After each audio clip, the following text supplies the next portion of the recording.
Bismillah, walhamdulillah, wassalatu wassalamu ala rasulillah sallallahu alayhi wasallam. My dear soul, pause. Before you scroll, before you move on, listen to this carefully. There will come a day when your feet will not even be allowed to move. Not one step forward, not one step backward. Until Allah subhanahu wa ta'ala asks you a question.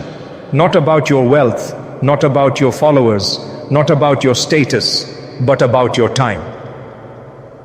The Messenger of Allah, Muhammad sallallahu alaihi wasallam said, the feet of the son of Adam will not move on the day of judgment until he is asked about his life and how he spent it. Tirmidhi. Subhanallah, your life, your hours, your minutes, every morning you wake up with the same gift, and every night a portion of it is taken back forever. When I first reflected on this hadith, it shook me. Because for years I kept saying the same sentence. I don't have enough time. I believed it. I lived by it. I complained because of it. But Allah subhanahu wa ta'ala never said, I will ask you how busy you were. He said He will ask how you spent it. That realization changed everything. Time was never my enemy. I was misusing an amanah. You see, time is not neutral in Islam. Time is sacred. So sacred that Allah subhanahu wa ta'ala swore by it. Wal-Asr. Innal insana lafi khusr. By time, indeed, mankind is in loss. Surah Al-Asr, ayah 1 and 2. Let that sink in. Allah swears by time and then declares that most of humanity is losing. Not because they are lazy, not because they are poor, but because they are unaware. Except those who believe, except those who act righteously, except those who remind one another of truth and patience. That night, when I read this surah slowly, I realized something painful. I wasn't losing time, I was bleeding it. I was busy, but disconnected, working, but unfocused, rushing, but directionless. Time felt heavy, life felt rushed. My heart felt empty. And maybe this sounds familiar to you too. You wake up tired, you rush through your day, you finish everything except what truly matters. And at night you collapse with guilt in your heart and noise in your mind. But Islam does not teach chaos. Islam teaches balance. Islam teaches intentionality. Islam teaches barakah. And barakah does not come from more hours. It comes from alignment. The Prophet Muhammad sallallahu alayhi wasallam said, "O Allah, bless my ummah in their early mornings." Ahmad, subhanallah. Barakah lives in the morning. Barakah lives in focus. Barakah lives in presence. But when we treat time like an enemy, we lose all three. We multitask and call it productivity. We stay busy and call it success. We exhaust ourselves and call it ambition. But Islam calls it something else. Heedlessness. The truth is painful but freeing. Time management is not about schedules. It is about who you believe you are. If you believe you are always behind, you will live rushed. If you believe time is scarce, you will waste it. But if you believe time is an amanah from Allah, your entire relationship with life changes. You stop asking, how much can I do today? And you start asking, what does Allah want from me today? And that question changes everything. In the next part, we will uncover why focus, energy, and presence are not modern productivity hacks, but deeply Islamic principles. Principles the Prophet ﷺ lived by. Principles that turn chaos into calm and exhaustion into barakah. Stay with me. Because time was never your enemy. You were just never taught how sacred it really is. My dear hearts, there is a silent mistake many of us are making. We think the problem is that we don't have enough time. But the truth is, we don't have enough presence. We live fragmented lives. Half of our heart in one place, half of our mind in another.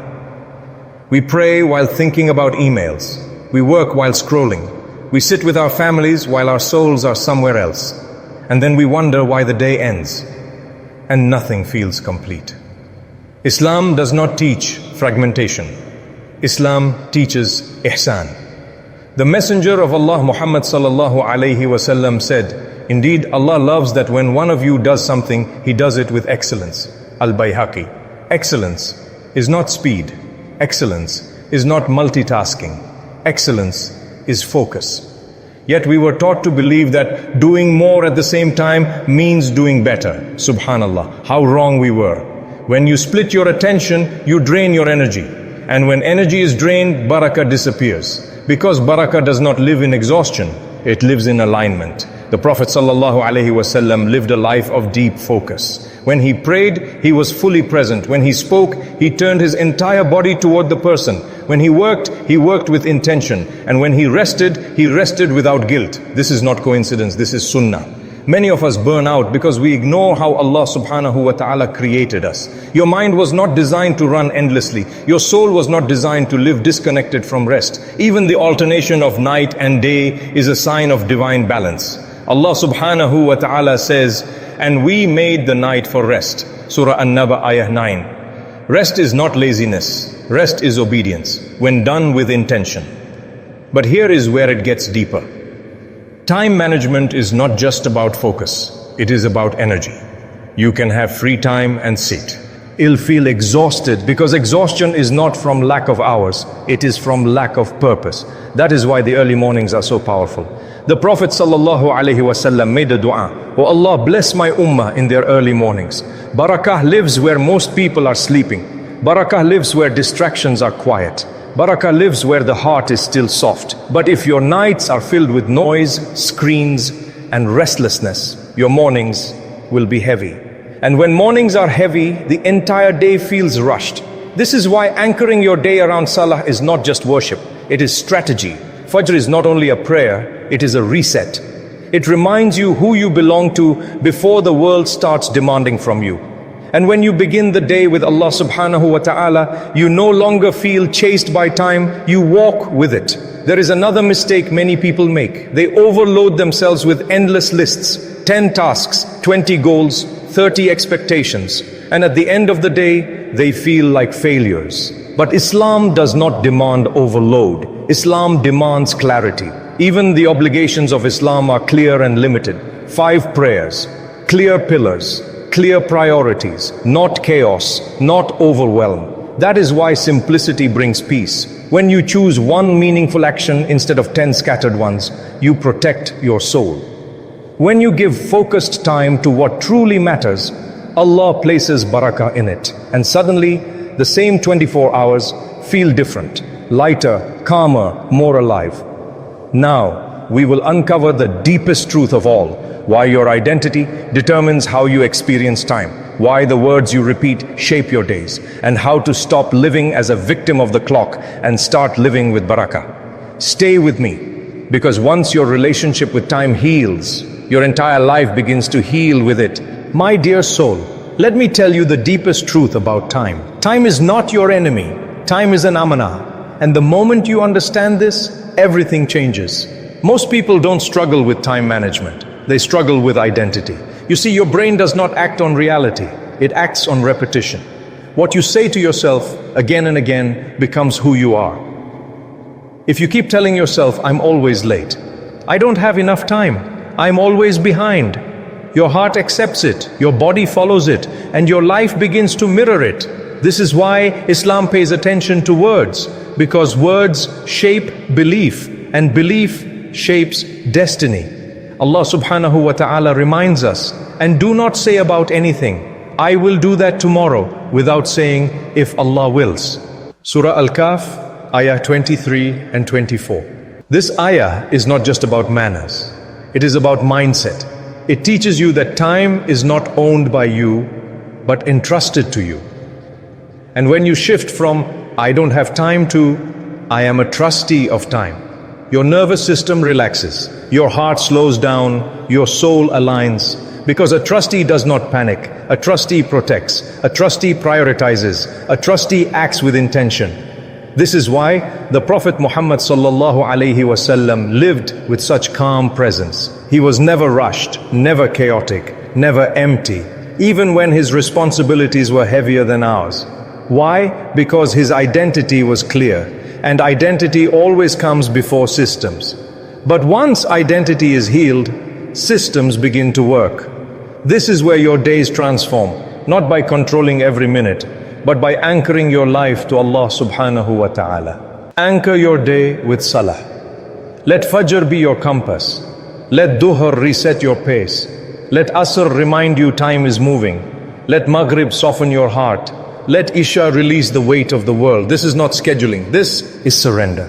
Then define what truly matters. Not everything deserves your energy. Not every notification deserves your attention. Not every demand deserves a yes. The world runs on noise. But Barakah lives in signal. The signal is your connection with Allah, your family, the work that truly moves your purpose forward. Everything else is background static. And when you reduce the noise, you begin to hear your soul again. This is why choosing 3 to 5 non-negotiables changes everything. Because now you are no longer drowning, you are directing. You stop reacting to time and start leading it. And something beautiful happens. The same 24 hours, but a completely different life. Before, late nights, heavy mornings, guilt, exhaustion, constant rushing. After, early prayer, focused work, present moments, peaceful evenings, a heart that feels full. Subhanallah, nothing magical changed except who you believed you were. From a victim of the clock to a servant of Allah subhanahu wa ta'ala, walking with barakah. Allah subhanahu wa ta'ala swore by time for a reason. Wal-Asr, innal insana lafi khusr. By time, indeed mankind is in loss. Surah Al-Asr, ayah 1 and 2. But He did not leave us hopeless. He gave us the way out. Faith, righteous action, truth, patience. This is time management in Islam. Not hustle, not burnout, not chaos, but alignment. So today, don't ask, how do I get more time? Ask, how do I protect the time Allah has already given me? Because when you honor time as an amanah, Allah places barakah inside it. And when barakah enters your life, you don't just have time, you have peace. And that changes everything. Now take a deep breath and gently close your eyes. Lift your hands, feeling the energy within. And join me in a whispered moment of connection. Allahumma barik lana fi awqatina waj'al a'marana hujjatan lana la alayna. Ya Allah, Subhanak, You are the one who created time, and we are the ones who keep losing it. Ya Rabb, we stand before you with heavy hearts, with days wasted, with hours lost, with intentions delayed. Ya Allah, we confess, we complained about not having time, while you were blessing us with it every single morning. Ya Rabb, forgive us for the moments we gave our time to the world, but forgot to give it to you. Forgive us for the prayers we rushed, the Quran we postponed, the family we ignored, and the souls we neglected. Ya Allah, do not make us from those who realize the value of time only when it is taken away. Ya Rab, make us from those who live with barakah, not just busy schedules. Put nur in our mornings, sakinah in our hearts, and focus in our actions. Ya Allah, bless our time like you blessed the mornings of this ummah through your beloved Prophet Muhammad sallallahu alaihi wasallam. Make our hours productive, our efforts sincere, and our intentions pure. Ya Rab, if we have been careless with time, teach us how to protect it. If we have been distracted, pull our hearts back to you. If we are overwhelmed, replace our anxiety with tawakkul. Ya Allah, make our days revolve around salah, our nights end with shukr, and our lives filled with your remembrance. Do not let time be a witness against us on Yawm al-Qiyamah. Make it a proof for us, not against us. Ya Rab, let us meet you with hearts at peace, lives lived with purpose, and time spent in obedience. Amin, amin, amin. My beloved brothers and sisters, if this reminder touched your heart, if it made you pause, if it made you rethink how you spend your time, then this was not random. This was Allah subhanahu wa ta'ala calling you back. Support this message, press like, so this reminder reaches another soul who feels lost in time, just like we once did.